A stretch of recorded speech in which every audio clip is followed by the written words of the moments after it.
ನಕ್ಷೆ. 28 ರಾಜ್ಯಗಳು 8 ಕೇಂದ್ರಾಡಳಿತ ಪ್ರದೇಶಗಳಿವೆ.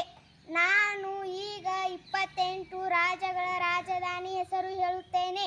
ಆಂಧ್ರ ಪ್ರದೇಶ ಅಮರಾವತಿ, ಅರುಣಾಚಲ ಪ್ರದೇಶ ಇಟಾನಗರ, ಅಸ್ಸಾಂ ದಿಸ್ಪುರ್, ಬಿಹಾರ್ ಪಟ್ನಾ, ಛತ್ತೀಸ್ಗಢ ರಾಯ್ಪುರ್, ಗೋವಾ ಪಂಜಿ, ಗುಜರಾತ್ ಗಾಂಧಿನಗರ, ಹರಿಯಾಣ ಚಂಡೀಗಢ, ಹಿಮಾಚಲ ಪ್ರದೇಶ ಶಿಮ್ಲಾ, ಜಾರ್ಖಂಡ್ ರಾಂಚಿ, ಕರ್ನಾಟಕ ಬೆಂಗಳೂರು, ಕೇರಳ ತಿರುವನಂತಪುರಂ, ಮಧ್ಯಪ್ರದೇಶ ಭೋಪಾಲ್, ಮಹಾರಾಷ್ಟ್ರ ಮುಂಬೈ, ಮಣಿಪುರ ಇಂಫಾಲ್, ಮೇಘಾಲಯ ಶಿಲಾಂಗ, ಮಿಜೋರಾಂ ಐಜ್ವಾಲ್, ನಾಗಾಲ್ಯಾಂಡ್ ಕೊಹಿಮಾ, ಒಡಿಶಾ ಭುವನೇಶ್ವರ್, ಪಂಜಾಬ್ ಚಂಡೀಗಢ, ರಾಜಸ್ಥಾನ್ ಜೈಪುರ್, ಸಿಕ್ಕಿಂ ಗ್ಯಾಂಗ್ಟಾಕ್, ತಮಿಳುನಾಡು ಚೆನ್ನೈ, ತೆಲಂಗಾಣ ಹೈದರಾಬಾದ್, ತ್ರಿಪುರಾ ಅಗರ್ತಲಾ, ಉತ್ತರ ಪ್ರದೇಶ ಲಕ್ನೋ, ಉತ್ತರಾಖಂಡ ಡೆಹ್ರಾಡೂನ್, ಪಶ್ಚಿಮ ಬಂಗಾಳ ಕೋಲ್ಕತ್ತಾ.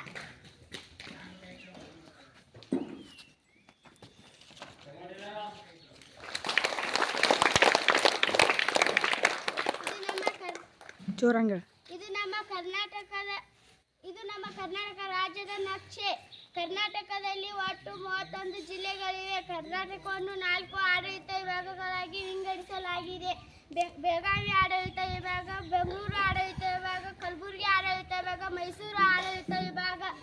31 ಜಿಲ್ಲೆಗಳ ಹೆಸರು ಹೇಳುತ್ತೇನೆ. ಬೀದರ್, ಕಲಬುರಗಿ, ವಿಜಯಪುರ, ಯಾದಗಿರಿ, ಬೆಳಗಾವಿ, ಬಾಗಲಕೋಟೆ, ರಾಯಚೂರು, ಕೊಪ್ಪಳ, ಧಾರವಾಡ, ಗದಗ, ಬಳ್ಳಾರಿ, ಹಾವೇರಿ, ಉತ್ತರ ಕನ್ನಡ, ಶಿವಮೊಗ್ಗ, ದಾವಣಗೆರೆ, ಚಿತ್ರದುರ್ಗ, ಚಿಕ್ಕಬಳ್ಳಾಪುರ, ಕೋಲಾರ, ಬೆಂಗಳೂರು ಗ್ರಾಮಾಂತರ, ಬೆಂಗಳೂರು, ರಾಮನಗರ, ಮಂಡ್ಯ, ಮೈಸೂರು, ಕೊಡಗು, ದಕ್ಷಿಣ ಕನ್ನಡ, ಉಡುಪಿ, ಬೆಂಗಳೂರು ನಗರ, ಚಾಮರಾಜನಗರ.